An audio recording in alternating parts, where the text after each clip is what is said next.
A paz do Senhor, eu vim aqui para contar o meu testemunho. Eu sou a pastora Melry, sou do Ministério Apostólico Missão Mundial Servos e hoje eu vim aqui para compartilhar aquilo que o Senhor fez na minha vida, a transformação que o Senhor fez através da minha vida. E eu quero deixar aqui para você abrir o seu coração e deixar o Espírito Santo falar ao seu coração, porque eu creio que o Senhor quer falar com você. Eu não sei quem vai estar ouvindo, que horário que você vai estar ouvindo, mas se você der ouvido à voz de Deus, o Senhor, assim como Ele transformou a minha vida, eu creio que também Ele vai transformar a sua. Então, nesse momento, dê apenas ouvido à voz do Espírito Santo.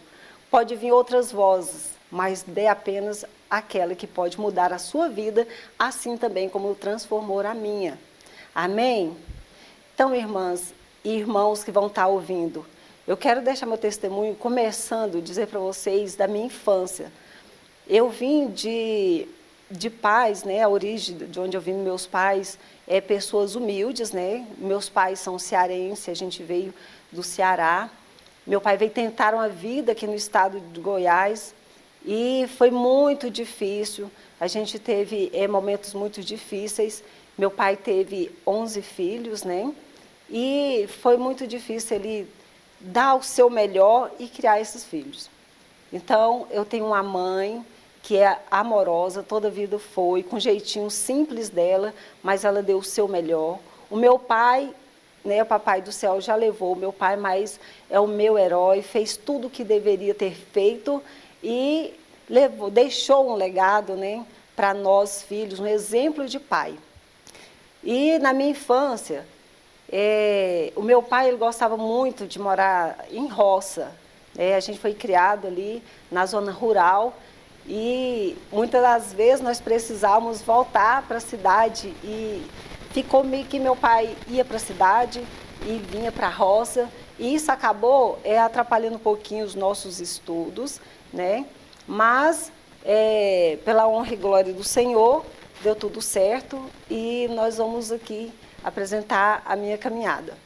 Quando eu estava com 9 anos de idade, eu precisei morar com uma pessoa, né? Meu pai me deixava na casa de uma pessoa para eu cuidar de uma criança de 9 meses. Pensa aí, uma menina de 9 anos cuidando de uma criança de 9 meses. E nessa época eu vi os meus pais de 15 em 15 dias. Eu não lembro se eu pegava o dinheiro ou se era apenas para ajudar meus pais. E aquilo ali me fazia sofrer muito, porque quando eu ia na casa do meu pai visitar o final de semana que ele me buscava, que dava a hora de voltar para aquele lugar, eu sofria muito, porque eu era uma criança. E depois eu voltei a ficar com os meus pais, e sempre assim. Sempre, até os meus 12 anos, 13 anos, foi dessa forma. A gente ia para a roça, ia para a cidade, e eu sempre lutando para poder estudar. Eu lembro de um momento que eu era bem nova, mas eu queria terminar a 8ª série, e meu pai morava na roça. E aí eu tinha que andar vários quilômetros, até pegar uma condução, para que essa condução me levasse até a escola, né, e para poder eu concluir a 8ª série, porque eu tinha muita sede, muita vontade de estudar, mas as nossas condições eram poucas, né? Mas Deus, quando Ele tem um propósito na nossa vida, independente do que nós passamos, do que nós vivemos, Ele vai cumprir. Então, dentre dos 11 irmãos, né, eu concluí a 8ª série, e aí com 14 anos, eu lembro que meu pai me liberou para vir morar em Goiânia, na casa de uma mulher, né, onde eu aprendi muito com essa mulher. E nessa época eu sentia muita falta do meu pai. Eu lembro que meu pai fazia tanta falta que um dia uma amiga minha me chamou para sair, eu já estava na adolescência, já saía. Então, como eu não morava com os meus pais, eu não tinha aquele limite quando os amigos chamavam para sair. Então, chegou um dia que minha amiga falou para mim, não, eu não vou porque o meu pai não deixa. E nesse dia eu chorei, porque eu falei, por que eu não tenho meu pai por perto para poder me empolgar? Para um dia que eu falar que vou sair, ele falar que eu não vou sair. E esse dia eu chorei, senti falta do meu pai. E eu sempre prezei muito a família. Eu sou uma pessoa apaixonada por família. E nessa caminhada minha, longe dos meus pais, eu já estava ali com os meus 16, 17 anos, né? E com meus 17 anos eu lembro que eu tive um relacionamento com uma pessoa mais velha. E essa pessoa tirou tudo que eu tinha. Eu fui fazer um curso no Senac justamente para poder eu esquecer esse relacionamento que estava me fazendo sofrer muito, muito. E nesse lugar eu encontrei uma pessoa maravilhosa que me deu muitos conselhos e eu consegui sair desse relacionamento abusivo, esse relacionamento que só me fazia sofrer. E essa outra pessoa me fez entender de fato, de verdade, como era gostar, como era um relacionamento, né? E através dessa pessoa eu comecei a me enxergar melhor. Tá, e aí esse relacionamento durou 1 ano e foi assim um relacionamento extraordinário na época. Terminou porque chegou o tempo mesmo de terminar, nós não brigamos, simplesmente falamos que não dava mais, continuamos até amigos por um tempo e tá. Nesse final desse relacionamento, passou um tempo, eu conheci um rapaz, na época ele tinha 16 anos, eu já estava com 20 anos, só que ele gostou de mim e ele mentiu para mim a sua idade. Como ele tinha um porte maior, eu acreditei que ele realmente tinha essa idade. E a gente foi aprofundando nesse relacionamento de forma assim muito entregue.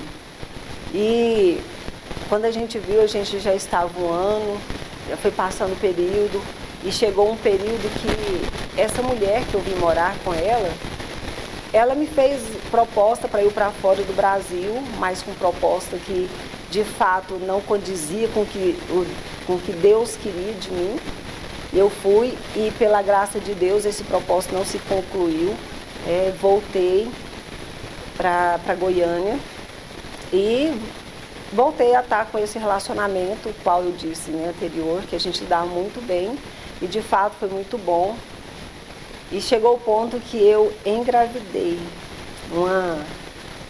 uma gravidez indesejada, vamos dizer assim, indesejada porque nós não planejamos. E o pai da criança, quando eu disse que eu achava que estava grávida, ele simplesmente disse que não queria, porque eu acredito que ele viu a vida dele de solteiro desabar ali, vamos dizer assim. Mas foi um momento muito difícil e eu falei, olha, independente, você querendo ou não, eu vou ter. E foi uma gravidez muito difícil, um momento que eu me vi muito só, a um momento onde eu me vi rejeitada, a um momento onde eu me senti abandonada, né? E num relacionamento onde a gente falava que se amava tanto. E foi muito assim, foi muito doloroso passar 9 meses dessa forma. A pessoa saía, me deixava e esses 9 meses foi muito longo para mim. Então o dia que foi para eu ter o bebê, eu fui para o hospital e 6 horas da manhã a bolsa rompeu e eu vim ter a criança, já era 1h05 da madrugada, com parto seco, não tinha condições e os médicos deixaram a ponto de quase eu morrer e minha filha também. Aí começou o processo da criação, né? A mãe solteira. Então, se você que está me ouvindo é jovem ainda, que pensa em ter um relacionamento, tenha cuidado, porque assim, a gente faz tantas coisas sem pensar na juventude. Tenha cuidado porque assim, muitas vezes a gente pensa que está com a pessoa certa, a gente pensa que está com a pessoa que foi escolhida por Deus, a gente pensa até assim, mas muitas das vezes, se a gente não ter cuidado, vai ser o início de um processo de uma dor. Então, nesse momento de criar minha filha mãe solteira, não foi fácil. Eu precisava trabalhar, eu precisava ter a minha vida e não foi fácil, porque quando você tem um filho que você começa a trabalhar, você tem que parar para levar filho no hospital, logo as empresas me mandava embora porque eu precisava sair, eu precisava levar minha filha no médico. Então eu não parava muito nas empresas por este motivo. E quando você não tem um apoio, quando você não tem alguém para poder te ajudar, é muito mais difícil.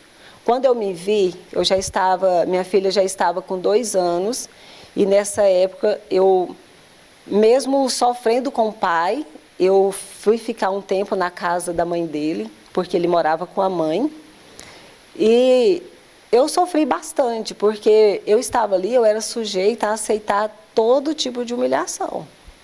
E chegou um dia que eu ouvi dizer assim, a despesa de casa aumentou muito.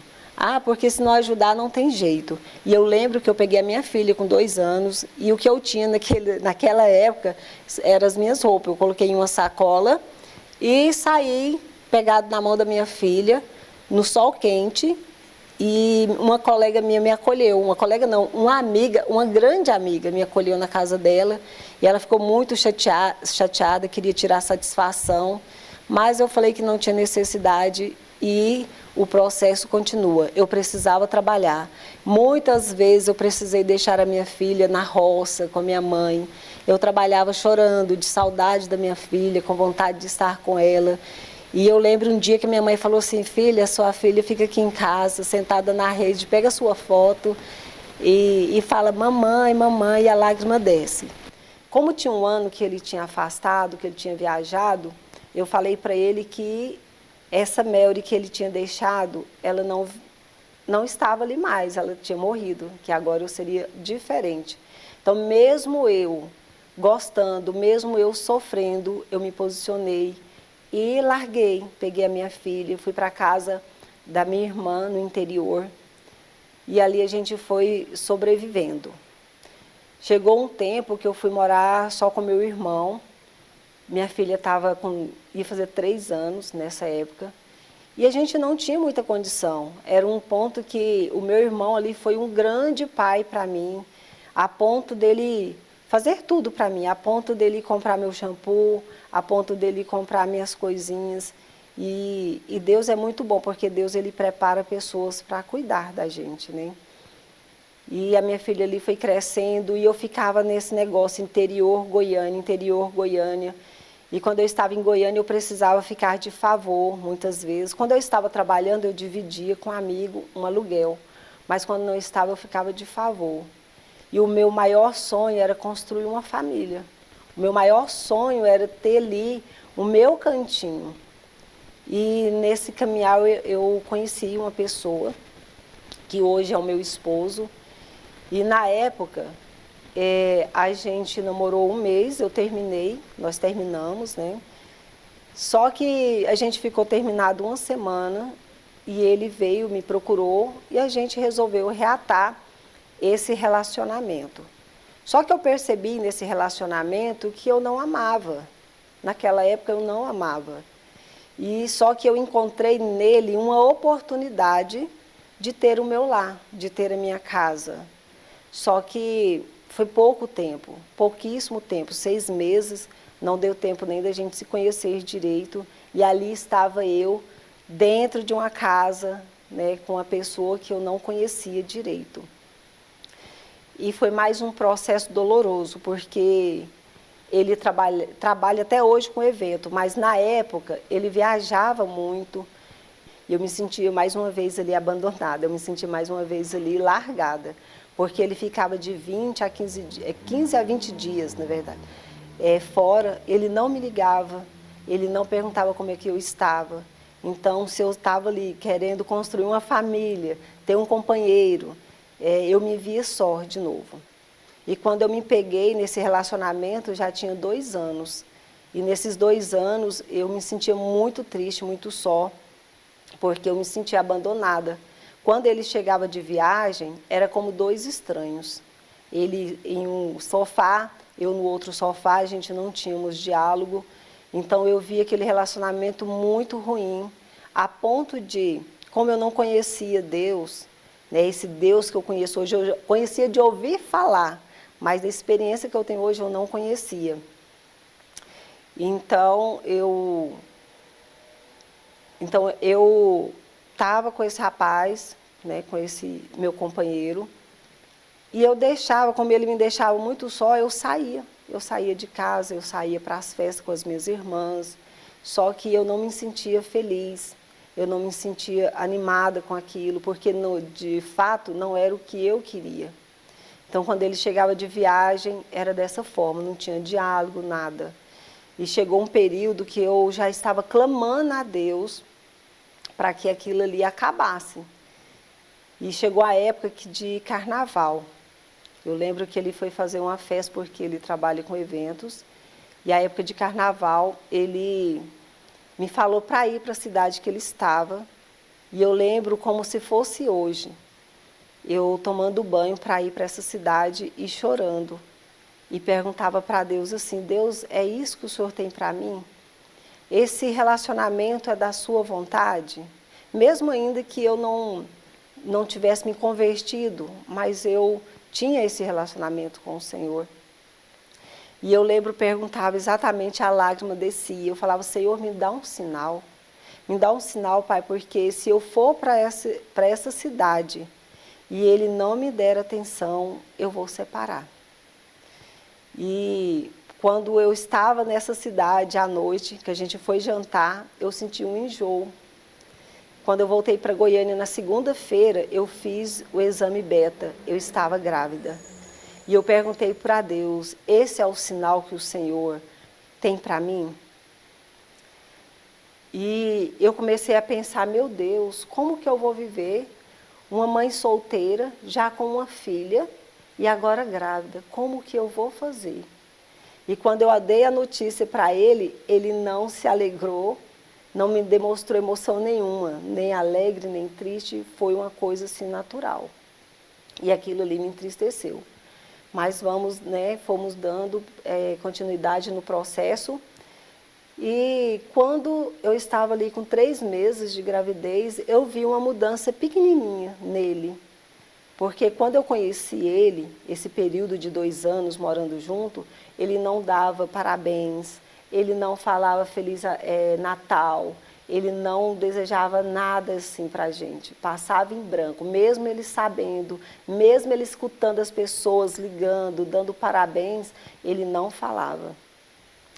E nesse período que eu ficava muito só, eu me vi com depressão. Na época eu não sabia que era uma depressão, mas eu cheguei a pesar 42 quilos, roupa de meninas de 12 anos não me servia, ficava larga. E eu cheguei no médico e falei, doutor, eu quero todo tipo de exame, porque eu devo estar doente. E quando eu voltei no médico com os resultados do exame, o médico falou para mim assim, olha, muitos pacientes gostariam de sair daqui do meu consultório com esse resultado que você está em mãos. Você não tem nem anemia.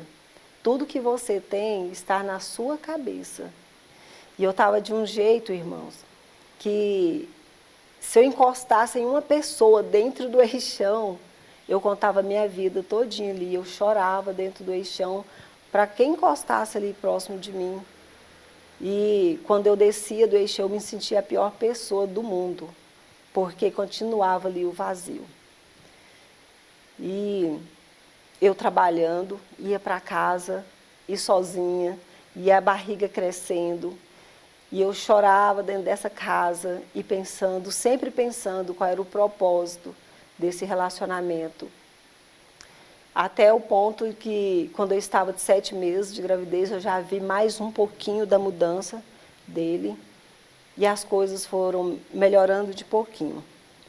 Quando meu filho nasceu, aí assim, eu já vi um transbordo, algo bem diferente.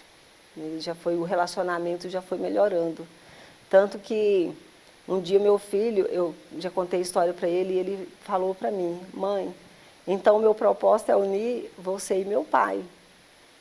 Só que até então eu ainda não sabia qual era o propósito. Porque mesmo tendo essa mudança que eu estou contando, ainda assim era muito pouco daquilo que eu gostaria que fosse. E quando eu me vi, minha filha já estava ali com 7 anos, depois já 9 anos, e eu nesse relacionamento. E eu precisei, irmãos, deixar minha filha com os avós dela, né? E o meu filho ficava no berçário na época para eu ir trabalhar. E eu falava para minha filha assim, filha, eu preciso trabalhar para te dar o melhor. A mamãe vai trabalhar, a mamãe vai comprar um carro. No seu aniversário eu vou te dar o presente que você quer. A mamãe vai fazer a festinha do seu aniversário. Então, ali eu terceirizei a criação da minha filha. E chegou um ponto que eu vi que foi muito doído deixar ela dessa forma, terceirizar. Porque o meu filho, ele ficava ali no berçário, mas sempre o pai estava ali próximo, tudo. Mas a minha filha eu deixava ali com os avós. E chegou um ponto que minha filha começou a dar trabalho. E a gente, como a gente trabalha fora, a gente não vê acontecer as coisas. E com 9 anos, minha filha voltava da escola já sozinha. Foi quando ela começou a fazer algumas amizades que a gente até então não sabia.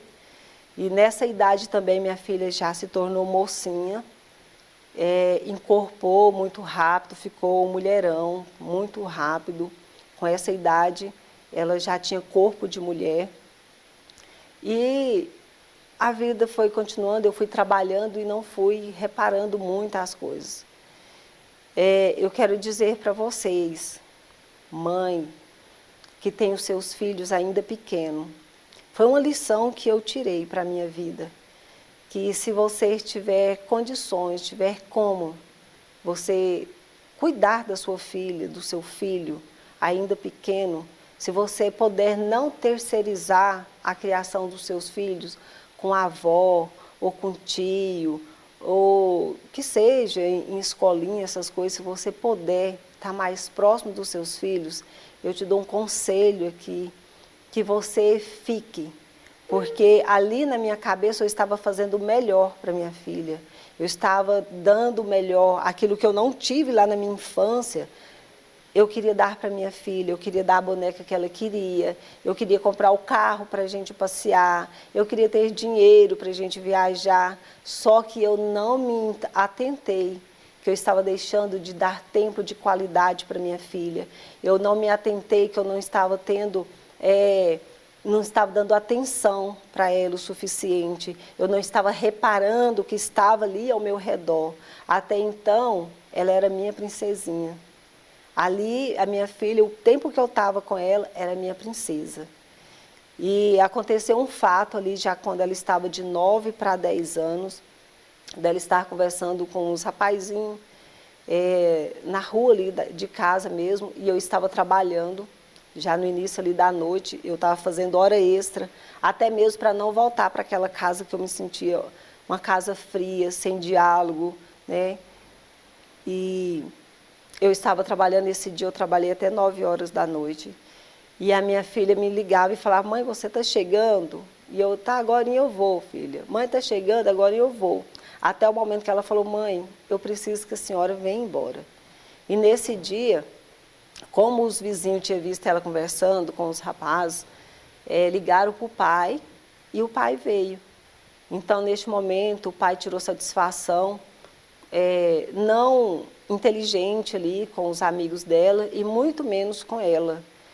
Foi um momento ali para ela mesmo de vergonha, foi um momento ali para ela que ela se sentiu ofendida e que não aceitou a maneira que o pai dela fez com ela, uma maneira que para ela ali foi muito fora do comum, né? Essas jovens assim não aceitam muito e de fato, de verdade assim, quando eu soube do contexto, realmente foi uma maneira não inteligente, não foi uma forma correta dele querer corrigir a filha. Porque sempre estava longe, e quando veio corrigir, corrigiu de uma forma que não foi necessário. E ali naquele momento, minha filha criou uma mágoa no coração.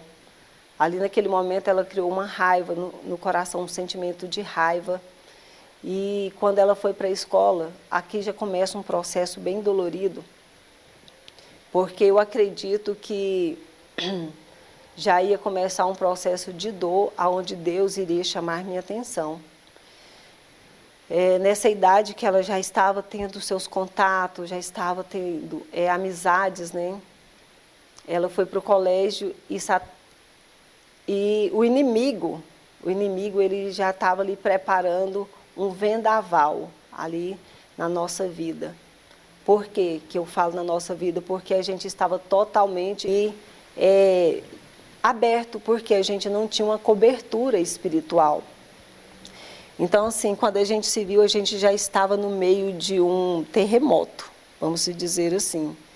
A minha filha passou por um processo muito difícil. Ela conheceu uma mulher na escola que ela estava, e como tinha acontecido esse fato, essa mulher ofereceu ajuda para ela. Uma ajuda a qual nunca deveria ter acontecido. Essa mulher, ela era de um centro, e de um terreiro, e ofereceu ajuda, perguntou se ela queria vingar do pai. E ela aceitou essa ajuda porque ela estava com um sentimento de raiva, de ódio e uma mágoa no coração que foi criada ali. E ela aceitou. E esta mulher levou ela nesse ambiente a qual não era necessário. Aonde ela foi, eu falo obrigado porque ela tinha de 9 para 10 anos, a fazer infelizmente, um pacto ali para ofender ali o pai. Só que, na verdade, não estava ofendendo o pai, estava afetando ela mesma. E, então, cuide daquilo que Deus te deu, cuide da sua criança, cuide da vestimenta da sua criança. E, nesse tempo para cá, aconteceu muitas coisas. Eu percebi com a minha filha, o rosto dela muito inchado e avermelhado nas noites que eu estava em casa, que eu chegava do trabalho, que eu estava com ela momentos pouquíssimos, e eu falava, filha, o seu rosto está inchado. Mas ela falava que não era nada. E só que à noite, toda noite, ela falava, mãe, eu estou com dor de cabeça, e eu dava um remédio. Toda noite era a mesma situação. Quando foi uma época de férias, eu fui na casa da minha mãe e minha sobrinha pediu para poder estar indo na minha casa. E eu falava, filha, a tia vai trabalhar, ela fica na casa da avó, então fica muito difícil. E ela falava, não tia, eu fico na sua casa, a gente arruma a casa para a senhora. E era desse jeito, eu não. Na segunda vez, já era a última semana de férias, e ela pediu mais uma vez, tia, está acabando, só falta uma semana. Deixa eu ir para sua casa. E eu falei, então tá bom, vem com a sua mãe e aí você vai. E eu lembro exatamente, uma quinta-feira, ela me ligou, eu estava no trabalho e ela perguntando, tia, você vai demorar? E eu falava, olha, eu vou sair às 18 horas. Tia, mas a senhora vai demorar? E eu percebi que tinha algo errado. E aí eu perguntei, o que está acontecendo? Ela falou, tia, aconteceu algo muito sério aqui na casa da senhora. E a senhora precisa vir rápido. E aí, quando eu fui embora, que eu cheguei em casa, ela veio me contar o que tinha acontecido. E ela falou assim que a minha filha tinha tentado suicídio. E ela falou assim, tia, ela pegou uma faca e tentou se matar. E a única coisa que eu dei conta de fazer a oração dela ali na hora, a oração do Pai Nosso, e conseguiu tirar a faca da mão da minha filha. Nesse momento, a única coisa que eu queria era achar alguém que poderia me ajudar. Eu não tinha experiência com o Senhor, mas eu precisava de alguém ali para me ajudar. E eu peguei a minha filha, coloquei dentro do carro e saí no setor procurando alguém que poderia me ajudar. Eu fui na casa de uma pastora, ela não pôde me ajudar porque ela não estava em casa. Eu procurei ir na casa de líderes de jovem, que de vez em quando ela participava. Nesse dia, a líder também não estava. Passei em uma igreja, não tinha ninguém. E eu desesperei dentro desse carro e eu falei, eu não volto para casa com a minha filha enquanto eu não encontrar alguém que possa me ajudar. E nesse momento, tinha um rapazinho com a gente, amigo dela, e falou assim, olha, eu conheço uma pessoa que ele trabalha na área de libertação, que é na mesma igreja que a minha irmã frequenta. E eu aceitei. Nesse meio termo, ele demorou demais, demorou muito. E aquilo que eu temia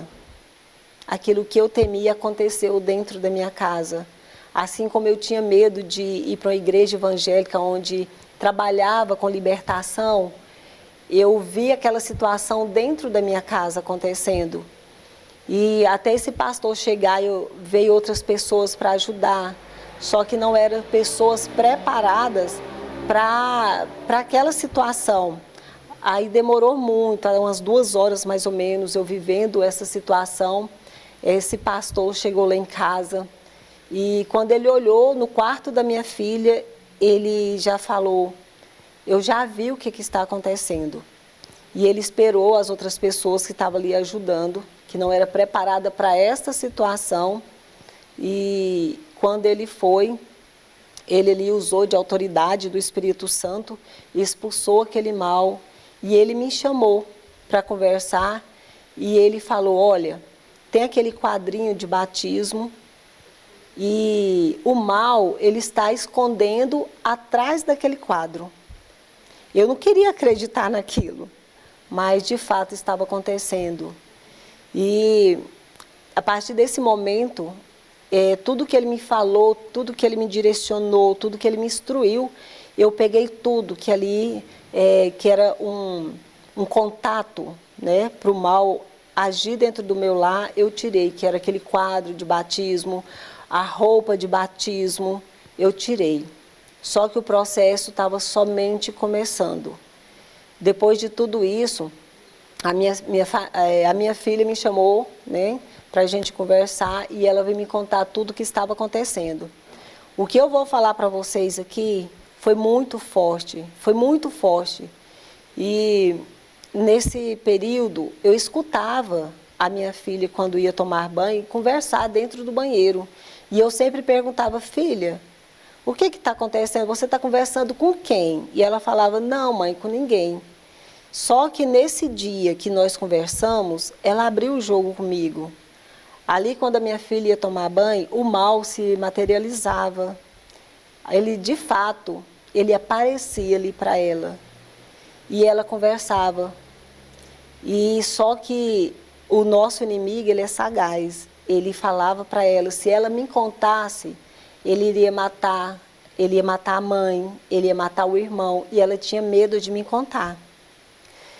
Então, ela começou a me contar isso, que acontecia isso quando ela estava no banheiro conversando, é isso que acontecia. E o fato dela ficar com o rosto inchado, o rosto vermelho, que eu perguntava o que era, e que ela falava que era apenas uma dor de cabeça, ela me falou que o mal à noite pegava a cabeça dela e batia na parede. E quando a gente foi ver todo o cenário, ela mostrou que ele fazia ela escrever cartas. Ele fazia ela escrever na parede. Então, mas tudo isso que eu estou te falando é real e aconteceu dentro da minha casa. Sabe o que eu quero dizer para vocês? Quando uma casa, ela não está selada com o sangue de Jesus, quando uma casa ela não tem uma pessoa ali intercedendo, não está orando, ela está sujeita a passar por situações a qual jamais nós pensamos em passar. E a partir desse momento eu entendi que eu precisava procurar ajuda, mas não do homem, não somente do homem, mas sim de Deus.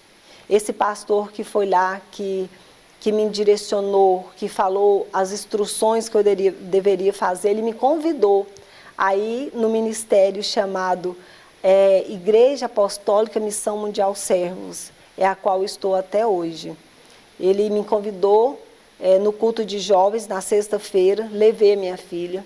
No sábado, tinha uma cruzada de milagres com o Bispo Santos e a gente ficou ali, eu fiquei maravilhada com tudo que, né, ali, com aquele culto, com aquele momento ali na igreja. E quando nós voltamos para casa, eu estava, gente, muito cansada com tudo que eu estava escutando, com tudo que eu estava descobrindo. Quando eu cheguei em casa, que eu sentei no sofá, eu comecei a sentir mal. As minhas vistas começaram a embaraçar. E eu chamei o meu esposo e ele falou para mim assim, descansa, você está cansada. Eu deitei ali mesmo no sofá. Só que quando eu deitei, a situação piorou. E eu chamava ele, falava, eu não estou bem. Quando ele falou assim, vem cá, deixa eu te ajudar, vamos para a cama, você está cansada. Quando foi para me levantar, eu já não sentia mais o meu corpo. Eu não tinha força para levantar o meu braço. Eu não tinha força para me colocar de pé. E aí meu esposo já me pegou, já chamou a minha filha, minha sobrinha que estava lá. E a única coisa que ali, naquele momento que eu lembrei que meu filho pequenininho estava dormindo e eu falava para pegar ele e a minha bolsa. Foi a única coisa que eu lembrei. E eu entrei nesse carro, eles me carregando, e meu esposo conta que ele andava um pouco e parava o carro, porque ali eu passava mal, eu vomitava, até chegar ali no cais. Quando nós chegamos ao cais, estava naquele início de classificação. E eles não quiseram me atender de imediato. E eu não conseguia dar um passo, os meus pés arrastavam no chão. E o meu esposo, ele falou, não posso ficar aqui, a minha esposa vai morrer. E aí ele me levou para um hospital particular, na época. E ali eu não lembro de muita coisa. Eu lembro que me aplicaram uma injeção e ali eu fiquei. Na minha consciência, eu pensei que eu estava ali 15 minutos, 20 minutos, mas ali já era de madrugada. Eu precisei tomar 2 sossega-leão por causa da carga emocional que eu tinha sofrido, não somente emocional, mas também a espiritual. E passei por esse processo e trabalhando, né? Eu trabalhava ali no escritório de contabilidade, na parte do RH, só que ali eu já não tinha mais cabeça para continuar, de colocar tudo ali, do que eu estava passando, o que estava acontecendo com a minha filha, daquela carga emocional que eu sentia, eu já não estava conseguindo mais trabalhar. Eu resolvi então pedir conta para poder passar por esse processo. E cada dia mais foi só piorando, porque quando chegou esse ponto, mesmo ela com essa pouca idade, que parece, né, assim, até mentira, mas com essa pouca idade, já nesse caminhar todo, já de 10 para 11, e ali já foi de 11 para 12, foi mais ou menos assim esse processo de 4 anos e meio. Então chegou um período da minha filha que ela começou a fugir de casa e ela desligava o seu telefone. Imagina uma mãe ficar 3 dias com a sua filha de 12 anos sem saber aonde ela estava. E a gente ficava desesperado, ia aonde a gente pensava que poderia estar, ia na casa das colegas que a gente sabia que poderia estar e a gente não encontrava. Então, assim, foi um processo muito doloroso, assim, para mim. E com esse processo andando, teve uma semana que eu fui só descobrindo coisas que ela estava contando. Ela começou a me contar que estava envolvida com pessoas, ela entregava drogas, pessoas estavam usando ela para entregar drogas. E tudo aquilo ali foi uma carga. Então, cada dia da semana era uma carga emocional e espiritual em mim. E então, até então eu não tinha me convertido, né? Eu estava ainda ali no início, indo para a igreja, para esse processo de libertação com ela, com a minha família. E só que aí eu entendi que Deus ele queria firmar os meus pés, né? Então, assim, foi muito difícil esse processo e eu continuei ali sofrendo, mas não desistindo. Eu peguei essa dor para poder andar, para me impulsionar, porque se eu parasse ali, eu sabia que logo eu não teria minha filha. Então a minha filha, já com 12 para 13 anos, ela desapareceu mais uma vez, e eu já estava para poder colocar as fotos dela na cidade, divulgar o sumiço dela. E foi numa época que vocês vão lembrar que uma época que as adolescentes estava sumindo, estava aparecendo adolescente morta. Então, os noticiários, para mim, na TV, é como se eu fosse receber a notícia ali que a minha filha estava envolvida naquilo. Então, foi muito difícil. E nessa idade, ela sumiu os 3 dias. Quando eu falei para o pai dela, vamos então divulgar o sumiço dela, vamos colocar a foto dela nos postes da cidade, vamos procurar. Isso foi em um domingo. E nesse domingo, eu recebi uma ligação, já essa ligação, 11 horas da noite.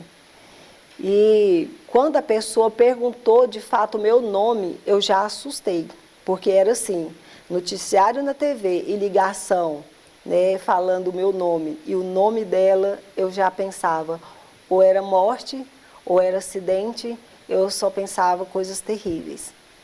E aí era um policial me falando que ela foi encontrada com pessoas em uma cidade do interior e que essas pessoas tinham condutas erradas, tinham feito um assalto. E como ela era de menor, né, eles deixavam, não somente ela, tinha mais 2 pessoas de menor, e essas pessoas de menor junto também com a mãe deles, mesmo com esses atos errados, a mãe desses de menores também estavam juntos. E aí quando cometeram esse assalto, as pessoas ali da distribuidora ligaram para a polícia, e a polícia fechou ali a saída para Goiânia. E quando eles perceberam que os policiais fecharam ali aquela saída, eles retornaram e começou uma fuga. Eles entraram para as fazendas e os policiais atrás, e ali estava dentro daquele carro minha filha. E a ordem do delegado era que todos fossem mortos, todos, não era para deixar ninguém. E aí quando eles chegaram a um ponto que não tinha mais saída, esse rapaz desceu do carro para fugir para uma mata, e a minha filha ia atrás. E quando ele olhou para ela e falou, não é para você vir atrás de mim. E ele foi para a mata. E assim, Deus é tão bom que Deus guardou a minha filha, através ali das orações, através de um joelho no chão. E Deus guardou, porque quando os policiais viram que tinha de menor, e era menina mulher, ligou para o delegado e falou, não tem como, porque tem de menor. Então Deus livrou ali a vida da minha filha. E esse rapaz, ele veio a óbito, dentro dessa mata, né, ele fugindo, dentro desse ataque aí, ele, né, veio a óbito, e foi um sofrimento ali, minha filha já estava envolvida com esse rapaz. E quando nós descobrimos, quando o delegado nos chamou na delegacia para falar a respeito do que tinha acontecido, eles falaram a ficha desse rapaz, que era gigantesca. Esse rapaz era fugitivo, esse rapaz era assaltante, ele assaltava nas loterias, e esse rapaz estava seduzindo a minha filha com dinheiro e com joias. A minha filha estava cheia de ouro, os anéis dela tudo era ouro, as pulseiras, o relógio, os piercing que ela usava era de ouro, tudo era ouro. Então ela estava sendo seduzida pelo crime, pela vida errada. Então eu acredito que ali Deus deu um livramento, porque ele tirando esse rapaz da vida da minha filha, já daria outro rumo, porque ela já estava seduzida por esta vida de luxo, por esta vida de joias, de dinheiro. Então Deus deu um livramento, Deus tirou. Eu acredito assim, que Deus tirou do caminho dela. E nesse processo eu me converti, porque eu já entendi ali o que Deus queria de mim. Eu entendi ali dessa perseguição, né, a fúria do nosso inimigo contra a minha casa, contra a minha filha. E eu acredito que minha filha só permaneceu de pé por causa dessa decisão e desse posicionamento. Tem situações na nossa vida que nós precisamos nos posicionar, porque tem muita situação que nós descobrimos e nós achamos que é coisa normal e continuamos. Não é. Ali já é Deus nos moldando, é Deus nos lixando para a gente se posicionar e tomar de fato mesmo uma decisão. E aí, nesse caminhar da minha filha, ela só foi envolvendo com pessoas erradas. É como se tivesse um imã, sabe? É como se tivesse um imã. E ela começou a ter um relacionamento com um rapaz, jovem também. E esse rapaz, ele fugia tanto de bandido, como ele também fugia de policiais. E eu só fiquei mãe só fica sabendo depois, então eu fiquei sabendo, ela já estava envolvida. Eu tentei de todas as formas a não dar certo esse relacionamento, porque não era um relacionamento correto. E ali eu vi a minha princesa ali saindo, sabe, do controle das minhas mãos. Quantas vezes a minha filha, a minha princesa, saía de casa escondida, ou até mesmo com rebeldia, para poder ir numa praça, para poder fumar uma maconha. Gente, não é fácil você ver a sua filha de 13 anos. Aqui eu já estou contando o processo, que já passou 11, 12, aqui ela já estava de 13 para 14 anos. E ela sair da sua casa, ser rebelde com você, a ponto de te enfrentar, ir para uma praça, fumar maconha e chegar mentindo que não, mas é insuportável. Quem conhece, assim, quem já sentiu o cheiro sabe que é insuportável. E a gente vivia assim um turbilhão mesmo, um terremoto que parecia que não ia cessar.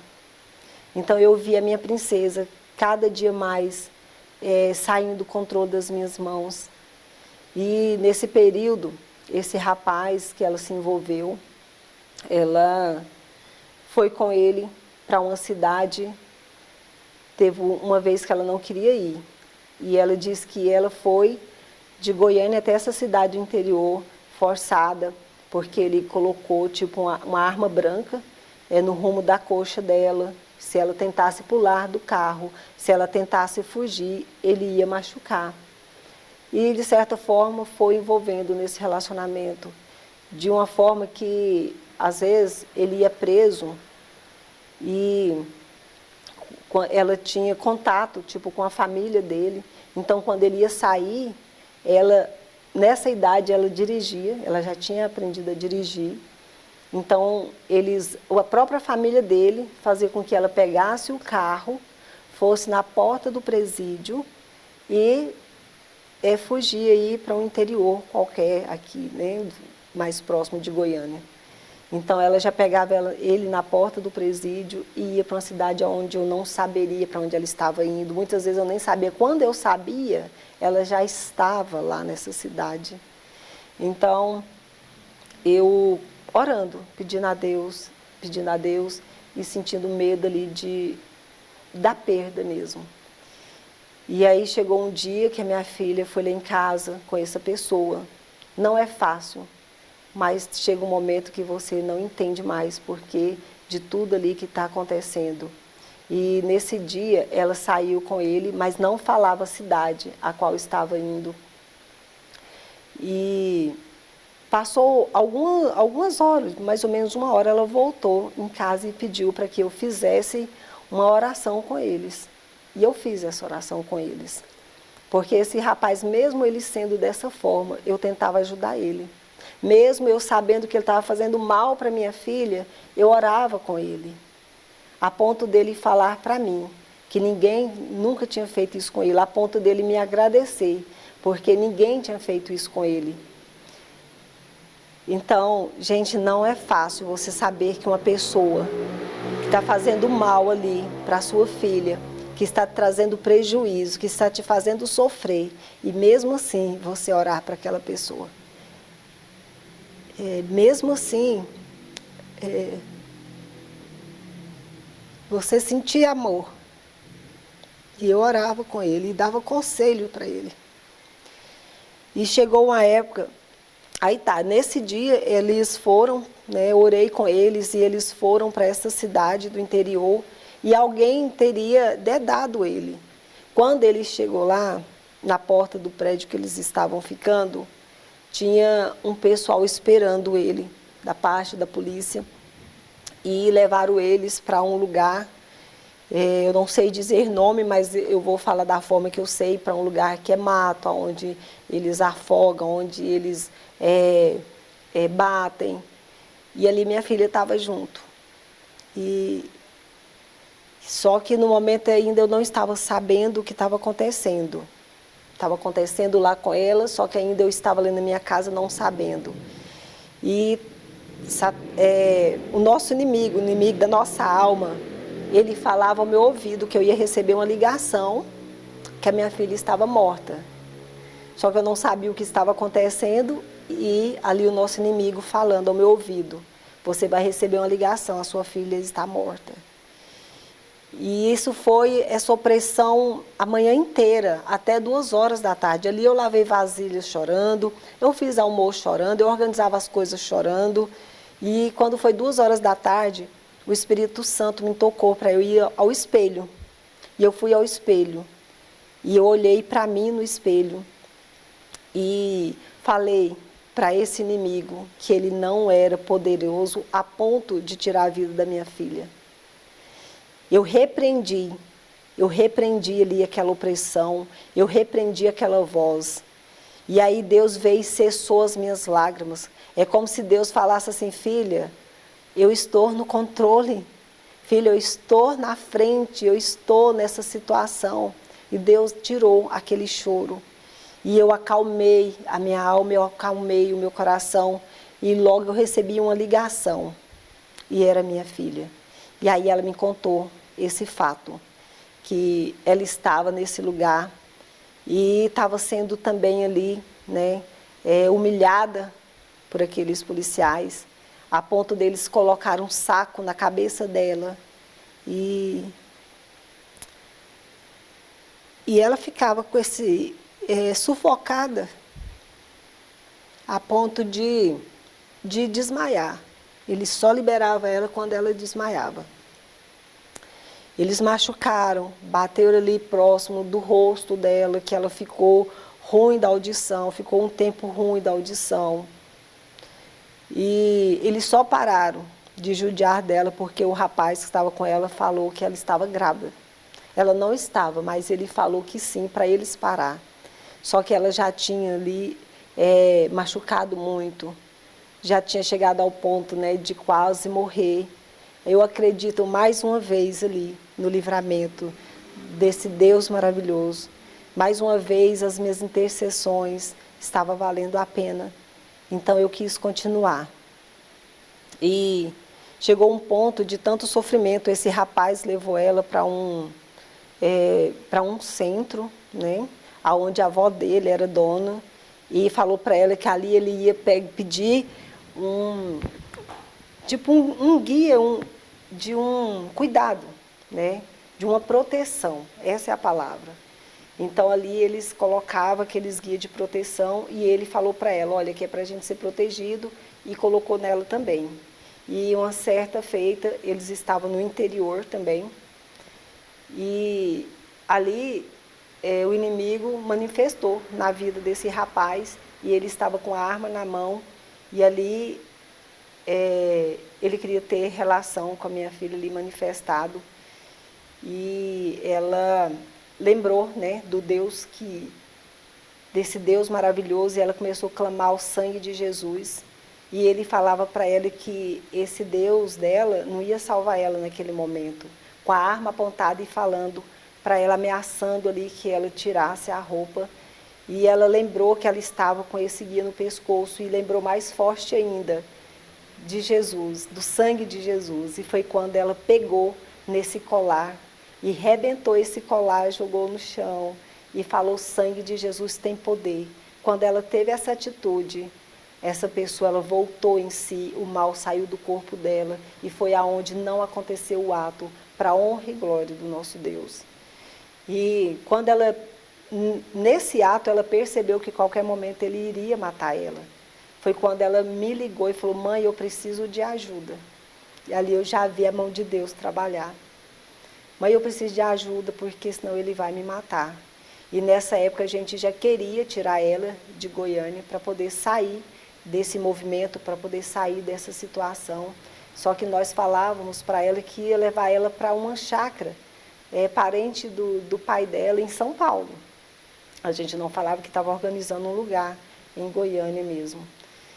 E quando ela falou isso, ela falou: mãe, eu vou para a sua casa, ele vai me deixar aí na sua casa e a senhora liga para o meu pai e pede para ele me buscar e para levar para essa chácara. E assim ele fez, só que eu acredito que ele estava sentindo algo assim, que ela queria sair dele. E aí ele deixou com ela lá em casa uma televisão, deixou o celular, deixou um cachorro, um filhote de pitbull lá com ela, porque ele queria ter a certeza que ela iria estar ali esperando ele. E aí, automaticamente, já liguei para o pai já veio, já tirou ela dali. Só que, quando ela estava entrando no carro com o pai e com um policial, que é amigo do pai, para poder estar levando ela para esse lugar, ela falou, ela gritava e chorava: mãe, pega o seu carro e some. Porque ele vai voltar aqui e vai matar a senhora. E assim eu fiz. Peguei meu filho, meu esposo estava viajando.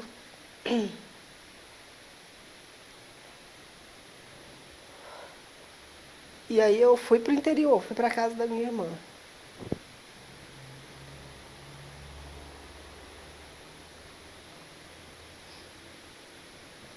E o pai dela levou e eu fui para minha irmã, e esse rapaz, de fato, ele voltou. E se eu tivesse ficado, ele teria matado.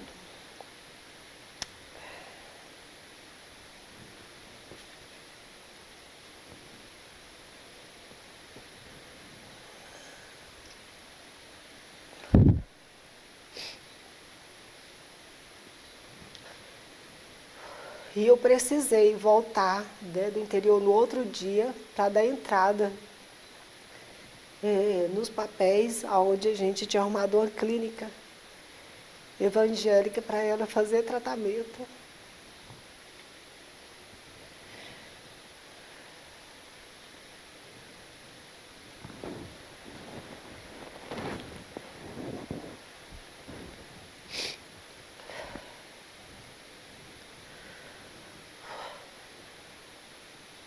E quando eu fui lá na clínica, quando ela viu eu saindo,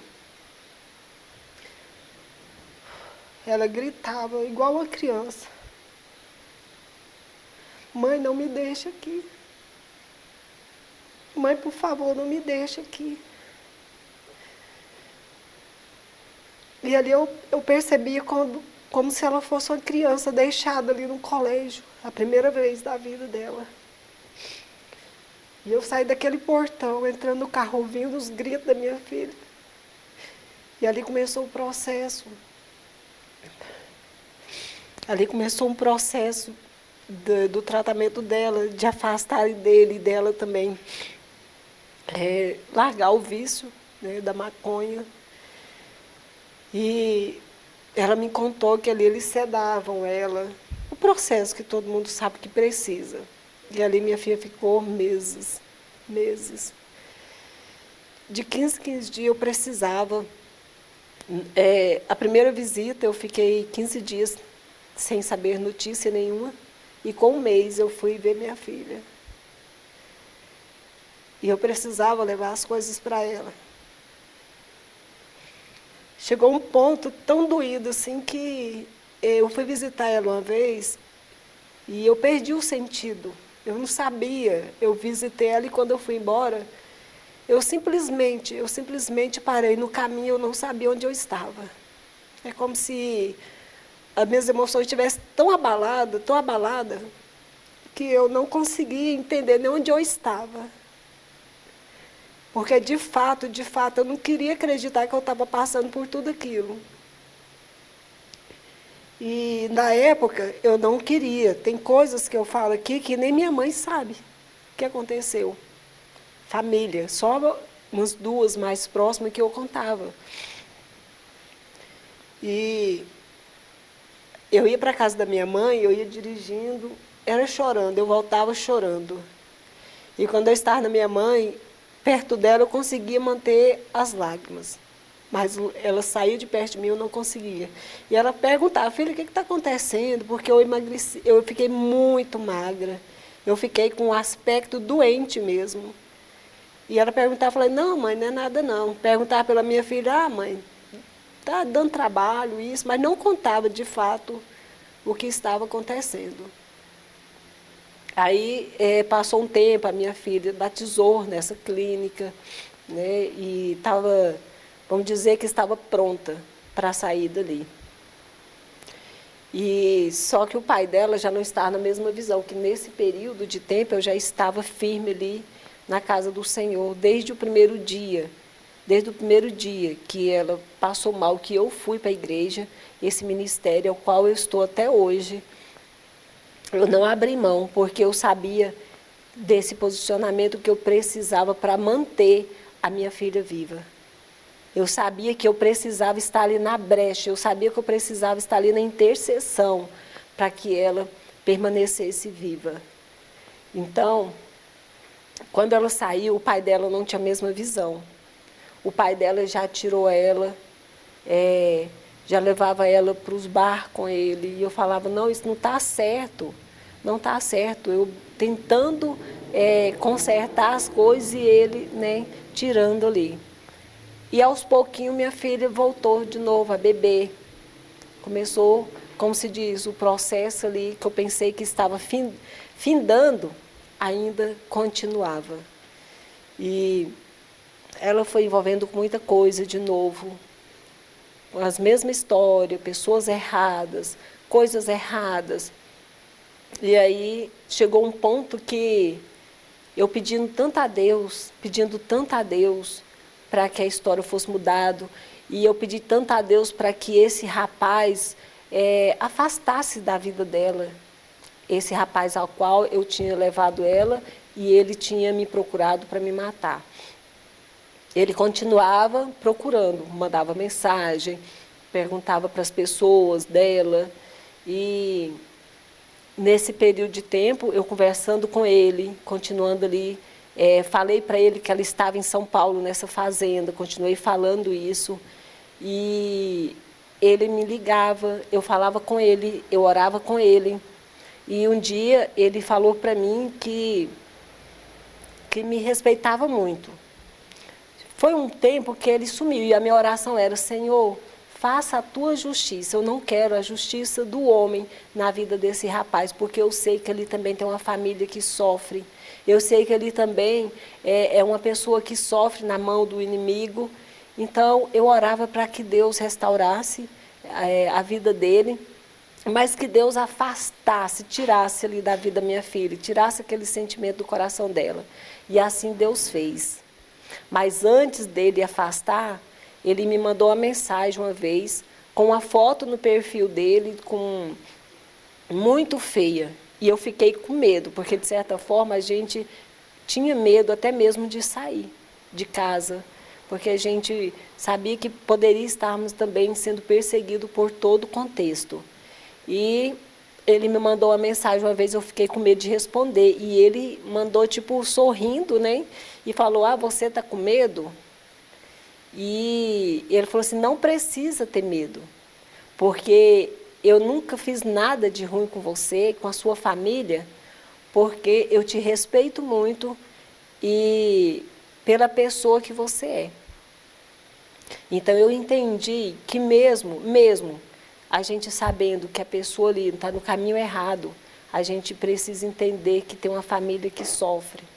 A gente precisa entender que essa pessoa também sofre ali, essa pessoa também é escravo. E assim Deus fez, Deus afastou que nunca mais eu a vi. Mas assim, aí minha filha saiu, ficou com o pai, começou também a fazer, né, ir para as festas de novo, essas coisas. E só que quando ela via esse rapaz, de longe que fosse, de relance, ela chegava em casa tremendo de medo. Até um ponto de não encontrar mais. E aí, eu orando, pedindo a Deus para apresentar uma pessoa boa. E aí Deus foi e apresentou uma pessoa boa para minha filha. Ela estava com já 16 para 17 anos, não, com 17 anos já. Deus apresentou um rapaz muito bom, apesar também de não estar na presença de Deus, mas um rapaz bom, que tirou ela ali daquele mundo, ajudou ela bastante, cuidou dela com carinho, deu afeto.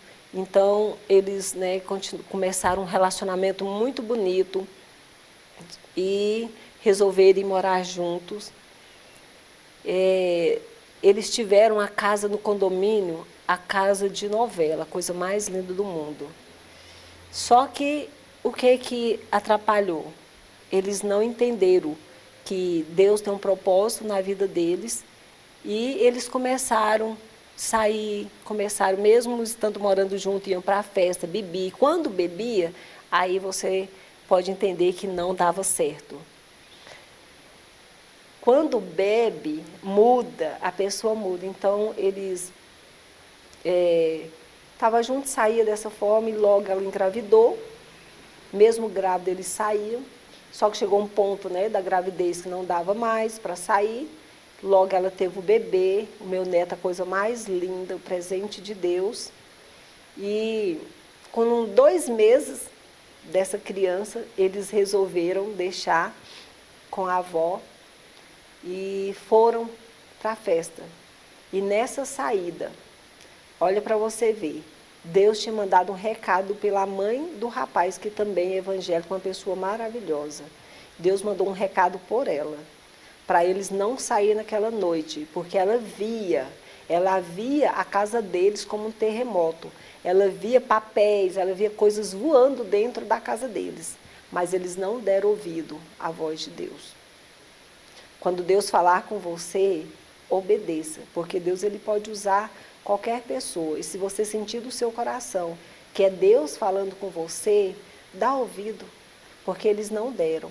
Eles foram para essa festa e nessa noite o inimigo mais uma vez, né, foi sagaz e beberam muito, brigaram a ponto dela pular do carro. Quase morreu mais uma vez, porque o carro, né, em velocidade, ela pulou do carro. E aí o rapaz já não quis mais ter relacionamento com ela pelas atitudes. E ali foi um choque, porque os dois se amavam muito. Os dois nessa época, tipo assim, eles se davam muito bem. Eles se encontraram no outro. Mas, por essa atitude, ele decidiu encerrar ali o relacionamento. E ali eu vi a minha filha, mãe solteira, como se diz, ali a linhagem continuando. E aí foi um processo difícil. Com o tempo, ela mãe solteira, não tinha uma condição ali de criar o filho. O filho está, né, com a avó paterna, mas a gente tem todo acesso, ela tem todo acesso ao filho, tem todo o amor, todo o carinho. A avó é uma pessoa maravilhosa, que ensina tudo, e a gente está sempre presente com a criança, mas, de fato, infelizmente, o relacionamento ali foi quebrado e foi revelado também que foi algo feito mesmo, porque se você olhar todo o contexto da história, você vê que o inimigo ele tem uma ira muito grande. Ele tem uma ira muito grande ali na vida da minha filha, mas eu acredito que o propósito de Deus é muito maior, muito maior. Então, passou por um processo muito de dor, porque ela quis voltar para esse relacionamento, mas ele bateu o pé e não voltaram. Continuaram tendo amizade, tudo, mas o relacionamento mesmo, para voltar, para ter tudo ali de novo, construindo uma família, não deu certo. Mas ela tinha ali 17 anos, né? E aquilo que eles ganharam, que era aquela casa maravilhosa, aquela casa de novela, foi tirada deles, né? Porque assim, se um relacionamento ele é destruído, tudo vai se desconstruindo. Então, assim, eles perderam a casa, né? Não conseguiram mais manter aquela vida que eles tinham. E Hoje, mesmo assim, vendo toda essa história, eu quero dizer para você, mãe que está ouvindo, pai que está ouvindo esse testemunho, porque assim, eu já vi tantas mães, tantos pais abandonar os seus filhos pelas atitudes, pelo que acontece, por situações deles saírem de casa, por eles ficarem rebeldes, por envolver com drogas. Eu já vi muitas mães, pais desistindo dos seus filhos, olhando para eles como se não tem mais jeito. Eu quero dizer para você que o seu filho nasceu para dar certo. Assim como eu via toda a situação, mas eu não parei de ter esse olhar para minha filha. Eu falava, filha, você é princesa, você nasceu para dar certo. E todo nesse caminhar, quando ela já chegou nessa parte aqui de ter um filho, a vida dela já tinha mudado uma grande parte. Ali ela continuava saindo, mas eu já vi ali uma mão de Deus, mesmo que o processo ainda estava doendo, mas eu vi o agir de Deus. Então, se você está vivendo uma situação parecida, se posicione na presença de Deus. Não dê ouvido ao diabo, que seu filho não tem mais jeito, que é melhor você deixar, porque vai vir vozes falando para você deixar para lá, que você não merece aquilo. De fato, ninguém merece. Mas tem coisas que acontecem que nós não vamos compreender, mas lá na frente sim. Então, apenas acompanhe o processo, entendendo que Deus, Ele está na direção. Não desista do seu filho. O seu filho é um presente de Deus. O seu filho é herança do Senhor. Então, eu nunca deixei de olhar para minha filha com amor. Eu nunca pedi para ela sair de casa. Eu nunca pedi para que ela saísse da minha vida. Muito pelo contrário. Tudo que eu quis foi mostrar o amor que eu tinha pela minha filha. Muitas vezes eu estava ali machucada, magoada por atitudes dela. Muitas vezes eu estava ali chorando. Mas eu olhava para minha filha chegar lá em casa tão vazia, tão triste. E às vezes eu não queria falar com ela naquele momento. E aí o Espírito Santo vinha e falava, fala com ela. E quando eu ia para minha filha e falava com ela, mesmo ali, chateada, eu abraçava minha filha e falava palavras de amor para ela. Ela chorava. E ali eu chorava também, porque mesmo passando por tudo isso, o amor é o maior de todos. Ama seu filho, independente da situação. E continuando nessa situação, tinha também, aqui a minha filha estava com o filho, tinha melhorado muitas coisas, eu já vi o processo ali de Deus ali na nossa vida, eu já via Deus trabalhando. E eu ali, continuando, como eu disse no início, se você estava ouvindo esse testemunho desde o início, eu disse no início que eu não casei por amor na época, mas sim porque eu queria ter um lugar, de aconchego, eu queria ter uma família, eu queria ter um lugar para morar. E ali eu lutando com toda essa situação da minha filha e também lutando com o meu casamento, lutando para permanecer. Não porque o meu esposo ele não é uma pessoa violenta, mas ali eu estava num relacionamento construindo o amor. Eu não casei amando, mas foi um relacionamento que a gente estava se conhecendo, a gente estava se envolvendo, a gente estava conhecendo defeitos, qualidades, e foi muito difícil o processo, porque ao mesmo tempo que eu lutava ali pelo processo da minha filha, eu estava ali lutando também para permanecer naquele casamento frio, que não tinha diálogo. E eu muitas vezes chorei, tanto pelo o que estava acontecendo com a minha filha, mas também por aquele casamento a qual eu não me sentia feliz, a qual eu me sentia tão só ali naquele relacionamento. E eu começava a orar por este casamento e perguntava a Deus qual era o propósito desse casamento. Qual, Senhor, o propósito desse casamento? E ali passando por esses dois processos. Ali já tinha acalmado mais ali o processo da minha filha, mas eu me via ali naquele relacionamento e lutando para que minha filha permanecesse de pé. Então, nesse relacionamento, eu pensei várias vezes na separação, eu pensei várias vezes em largar e falava para Deus. Eu falava para Deus assim: Deus, qual é o propósito desse relacionamento? Qual é o propósito que o Senhor tem nesse relacionamento a qual eu não amo e a qual também Ele não luta para ser diferente? Pensa você num relacionamento onde a pessoa era uma pessoa boa, não era violenta, mas porém não demonstrava carinho, não demonstrava amor. Então eu sempre perguntava a Deus quantas madrugadas eu ali no pó, chorando e falando: Senhor, eu não quero mais. Senhor, para mim não dá mais. Senhor, o que o Senhor quer nesse relacionamento? E só que eu sempre terminava a minha oração falando: Senhor, a minha vontade é essa, é de deixar. Mas tudo quanto seja feito à sua vontade. Porque, Deus, eu não sei o meu futuro e nem o dele. Então, eu quero que a tua vontade prevaleça em mim. Quando eu levantava ali daquela oração, eu já sentia mais tranquila, eu já sentia calma.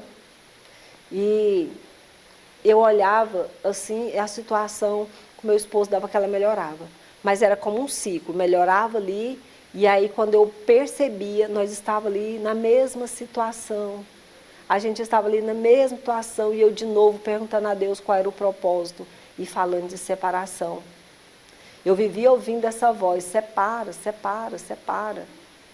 E cheguei ao ponto de falar: não, vamos casar no civil. A gente casou, tampou essa brecha, né? Porque é uma brecha quando você está só morando com a pessoa. Então resolvi ali, vamos casar. Aí a gente foi no cartório, casou. E continuando aqui, meu esposo ele foi melhorando. Meu esposo ele foi mudando. Então, assim, o mais interessante de tudo isso, desse casamento, dessa história, ali minha filha já tinha sido, né, estava mais tranquila, eu já estava vivendo um momento mais feliz ali com Deus, mesmo ainda no processo, mas eu tinha visto ali a mão de Deus trabalhando, eu via Deus trabalhando na minha filha, eu via Deus trabalhando no meu casamento, até chegar a um ponto que eu olhei para o meu esposo e falei: meu Deus, é isso mesmo que o Senhor quer? E eu pedindo sempre a Deus: Senhor, qual é o propósito? Qual é o propósito? E aí eu participei de uma imersão e o bispo ele ministrou: tudo que você foca, cresce. Ele usou essa frase. Tudo que você foca, cresce. Se você foca no defeito do seu esposo, aquele defeito ele vai crescer. Se você foca no que ele está falando e você não concorda, isso vai crescer. Se você foca na maneira que ele faz e você não agrada, isso vai crescer. E de fato eu me vi. Eu comecei a olhar com os olhos do meu esposo e eu só via defeito nele. A maneira dele mastigar, a maneira dele se vestir, a maneira dele falar. É tão assim que o nosso inimigo mesmo, da nossa alma, ele colocava até mau cheiro. Gente, misericórdia. Então, assim, eu sabia que tinha algo errado. Então, colocava tudo isso e eu falava: meu Deus, eu estava focando demais. E quando eu estava nessa ministração que ele falou que tudo que foca cresce, eu falei: então, agora eu tenho que focar diferente. E aí ele falou assim: o que pesa mais, as qualidades ou os defeitos? eu comecei a olhar para os defeitos e para as qualidades. E aí Deus começou a me mostrar as qualidades do meu marido. Quantas qualidades ele tem, quantas qualidades. E aí ele falou assim na ministração, aquilo que você quer que o outro mude, mude primeiro em você. Quantas vezes você chegou na pessoa e falou palavras que você queria ouvir? E aí eu comecei então a olhar com outros olhos para o meu esposo. Eu comecei a olhar para as qualidades dele. E eu vi que eu estava sendo injusta. Eu vi que eu precisava mudar para que ele pudesse mudar. E de fato, eu comecei a mudar com meu esposo. Eu comecei a ser mais carinhosa com meu esposo. Eu comecei a dar mais chance para o meu esposo. E nós continuamos juntos. Hoje nós estamos, de fato, 18 anos casados, já caminhando aí para 19 anos. E Deus, Ele tem trabalhado de forma maravilhosa, mas porque eu me posicionei para que Deus trabalhasse primeiro em mim. Então, primeiro você se posicione, que eu disse posicionamento para você agir com os seus filhos. Você que terceiriza a qualidade de vida dos seus filhos, a educação dos seus filhos, as vestimentas dos seus filhos, que você se posicione como uma mãe, porque a palavra de Deus fala que os nossos filhos são flechas em nossas mãos. Então quem vai direcionar os nossos filhos para o sucesso e para o fracasso somos nós pais. Então veja como que está a educação do seu filho. Veja como é que você está fazendo. Será que você está querendo presentear o seu filho para poder preencher o vazio com presentes, com festa, com passeio, com viagem? Tudo isso aí pode ser legal. Mas nada se compara quando um pai e uma mãe tiram momentos de qualidade com seus filhos. Nada se compara quando você deixa de dar atenção para outras coisas, para celular, para outras coisas, para amigos, ou para o seu próprio trabalho, como eu estava fazendo na época, para você ter aquele tempo com seu filho. Porque eu paguei um preço muito alto. Eu paguei um preço muito alto. E a questão que eu falo das vestes, porque eu também ensinei a minha filha, antes de ir para a presença de Deus, eu ensinei a usar curto, porque eu usava. Eu era totalmente fora de Deus, totalmente desajustada. Eu usava curto, eu dançava, não se escandalize não, mas eu dançava na boquinha da garrafa. Eu dançava forró, eu gostava para as festas, dançar, porque uma coisa que eu sabia fazer era dançar bonito. Então eu queria para as festas, eu dançava para provocar mesmo. Então, o seu filho, ele não vai ser aquilo que você ensina. O seu filho, ele vai ser aquilo que ele vê. É o exemplo. E hoje eu me arrependo muito, muito. Porque eu ensinei a minha filha a usar curto pelo exemplo. E eu ensinei a minha filha a gostar de música mundana, de festa, porque ela via eu fazer isso na minha casa. A gente não fumava, não era de beber, mas eu gostava muito de dançar e de usar curto, onde eu fui muito julgada com isso também. Então, pai, isso eu ministro na igreja para que os pais tenham cuidado. Por que acontece tanto abuso sexual com as nossas crianças? Por que acontece você ouvir tanto que a filha de fulano foi estrupada? Começa nas vestimentas, porque quando os nossos filhos se deparam com uma pessoa que é doente mental, que tem uma mente perversa, vai olhar para as nossas crianças e vai desejar, e aonde pode acontecer o ato. Então, você, mãe e pai que está ouvindo esse testemunho, começa a olhar para os seus filhos diferente. Começa a ter tempo de qualidade com os seus filhos. Começa a ver as vestimentas qual você está colocando nos seus filhos. Porque hoje eles são criança e é bonitinho. Mas mais tarde você pode sentir a dor que eu senti um dia. E agora, voltando aqui para o meu casamento, você, mulher, que olha para o seu casamento como se tudo findou, se você olha para o seu casamento como se tudo acabou, que se não tem mais jeito, se posicione como uma mulher sábia. Eu precisei me posicionar como uma mulher sábia. Foi quando eu comecei a andar com Cristo, quando eu comecei a conhecer a Cristo e quando eu comecei a ter a experiência com Cristo, que tudo foi mudando, que o meu casamento foi mudando, que eu vi ali aquele terremoto, sabe, sair ali da minha casa. Então se posicione como uma mulher sábia, se posicione, porque quem muda ali o ambiente é a mulher.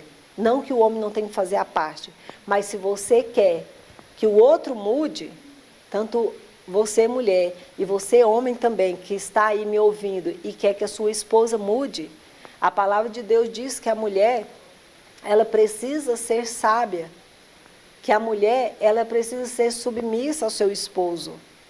Mas a Bíblia também diz que o homem tem que amar a sua esposa a ponto de dar a vida a ela, assim como Cristo fez. Assim como Jesus fez, ele amou a igreja. E então você precisa amar a sua esposa a ponto de você dar a sua vida por ela. E eu vou te fazer uma pergunta, você homem que está ouvindo. Você tem coragem de amar a sua esposa a ponto de você dar a sua vida por ela, a ponto de você morrer por ela? Porque quando a mulher, ela tem um homem que ama ela a esse ponto, ela não tem dificuldade alguma também de ser submissa. E mulher, você que é submissa, não no padrão do mundo, mas no padrão de Deus, no padrão que está a palavra de Deus, você que é submissa e que é sábia, não tem dificuldade nenhuma também de você ser a coroa do seu esposo. Porque tudo que eu vivi ali dentro da minha casa, no meu casamento, hoje, o meu esposo olha para mim com orgulho. Ele vai ouvir esse testemunho e eu tenho certeza que ele vai gostar do que eu vou falar e ele vai, se precisar também, ele vem e declara isso. Ele hoje olha para mim e tem orgulho da mulher que eu me tornei. Hoje ele tem orgulho da mulher que eu sou dentro da minha casa com os meus filhos. Hoje os meus filhos, a minha filha, ela fala do orgulho que ela tem da mãe. Já pensou se eu tivesse abandonado a minha filha? Já pensou se eu tivesse simplesmente ouvido outras vozes que veio me falar que eu não precisava passar, que eu não merecia passar por aquilo? Eu vou te dizer uma coisa, eu passei. E graças a Deus que eu passei, porque eu passei e me posicionei diante, mesmo sendo pela dor. Se você não passou por essa dor, vai para Deus por amor, não espera acontecer o que aconteceu comigo. Eu esperei uma dor muito forte, muito aguda. Agora, o que mais me alegra é que o Senhor, Ele me fez sustentar, Ele me fez passar, Ele me fez criar uma casa ali sustentada na rocha. Então, hoje, eu vejo que Deus, o propósito de Deus é tão grande na minha vida, que para mim chegar hoje a ser uma pastora, não foi à toa. Não foi do dia para a noite. Eu precisei passar por um processo a qual eu me orgulho ter passado, a qual eu não desisti no meio do caminho, a qual eu não desisti da minha filha, a qual eu não desisti do meu casamento. Hoje eu quero te encorajar, você que está passando por algum problema com seu filho ou com a sua filha, eu quero te encorajar a se posicionar como a mãe posicionada na presença de Deus. Porque nós temos um lema: mães de joelhos, filhos de pé. Mães de joelhos, filhos de pé. Nós vamos vencer as nossas guerras aqui, no joelho. E para você que está passando por algum processo aí no seu casamento, talvez não seja a mesma história que eu, mas eu quero te dizer que para Deus não há nada impossível. Para Deus Não há nada que Ele não possa fazer, que Ele não possa mudar. Mas a única coisa que Deus espera de nós para que a situação seja mudada é que nós tomamos uma decisão. Servir a Deus, ser serva de Deus, se converter, não é para qualquer um, é para aquele que decide. Eu precisei decidir.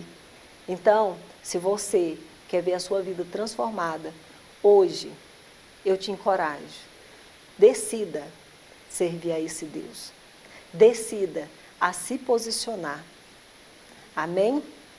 Eu quero aqui terminar esse testemunho orando pela sua vida. Eu quero fazer uma oração para você. Eu espero que esse testemunho tenha alcançado o seu coração. Que se você se identificou com essa história, ou se você foi tocada aí pelo Espírito Santo, que você se posicione diante do Senhor. Ele tem uma história para cada um de nós. Antes mesmo de sermos formados, ali no ventre da nossa mãe, já tinha uma história escrita para você. Não pense que está tudo acabado. Não pense que não tem mais jeito para você, para essa situação. Porque tem sim. Amém? E hoje eu quero também terminar dizendo para você, o que Deus fez na minha vida é surreal. Hoje eu, como pastora, sou líder também, né, do projeto das mulheres na igreja. E Deus tem falado muito, Deus tem me usado. E eu estou aqui como instrumento do Senhor, como um canal de bênção. E estou à disposição, tá? Se vocês quiser falar comigo, quiser entrar em contato, eu estou à disposição para falar com vocês. E eu quero deixar aqui uma oração em nome do Senhor Jesus. Amém? Você que está aí do outro lado, eu te peço em nome de Jesus, feche os seus olhos e concentre no Senhor em nome de Jesus. Pai, em nome do Senhor Jesus, neste momento, Senhor, eu quero aqui agradecer pela oportunidade. Eu quero aqui agradecer, Pai, por tudo que o Senhor tem feito. Quero te agradecer, meu Deus, por essas mulheres, meu Deus, que me acolheram aqui e que o Senhor tem usado tremendamente. Pai, eu quero te pedir que o Senhor visite cada uma, Pai, dessas pessoas que vão ouvir, que está ouvindo e que também vão ouvir, meu Deus, esse testemunho. Meu Pai, que elas possam ser tocadas pelo poder do Espírito Santo, que elas possam ser tocadas, meu Deus, para que vidas sejam transformadas. Meu Pai, eu tenho te pedido para que eu seja cura na vida de pessoas. Meu Pai, que eu venha ter sido, meu Pai, esse instrumento, meu Pai, neste dia. Em nome do Senhor Jesus, visita cada um, visita cada lar. Meu Deus, visita cada filho. Em nome do Senhor Jesus, que o Senhor possa restaurar. Meu Pai, se porventura existe alguém passando por um momento assim como eu passei, às vezes tem uma mãe, meu Pai, sofrendo porque está, meu Pai, com o filho nas drogas, porque está com o filho, meu Pai, rebelde, porque está, meu Deus, com o filho, meu Pai, vivendo no mundo da prostituição. Eu quero te pedir, Pai, que o Senhor fortalece o coração desta mãe e que o Senhor, Pai, de fato, encoraje, meu Pai, que o Senhor dá força, dá coragem, meu Pai, para que ela venha se posicionar, meu Pai, ali de joelho, para que o filho dela se permaneça de pé e que ela possa ter a oportunidade, Senhor, de estar contando o testemunho. Meu Deus, para aqueles também que estão, meu Pai, com o casamento abalado, que aqueles, meu Pai, que talvez tenham pensado que não tem mais jeito para casamento. Mas, meu Pai, que neste dia o Senhor venha entrar com providência, Senhor, no casamento, que o Senhor venha restaurar, que o Senhor, meu Pai, venha abrir a visão espiritual, tira toda a escama, Pai, dos olhos espiritual, meu Pai, e que eles possam ouvir apenas a Tua voz, em nome do Senhor Jesus, ó Pai, que o Senhor possa ir de encontro, tocar, porque, meu Pai, o Senhor é o Deus que cura, que liberta e que salva, e é neste Deus que nós cremos, ó Pai. Meu Pai, neste momento eu te agradeço, em nome do Pai, do Filho e do Espírito Santo de Deus. Amém e graças a Deus. Amém?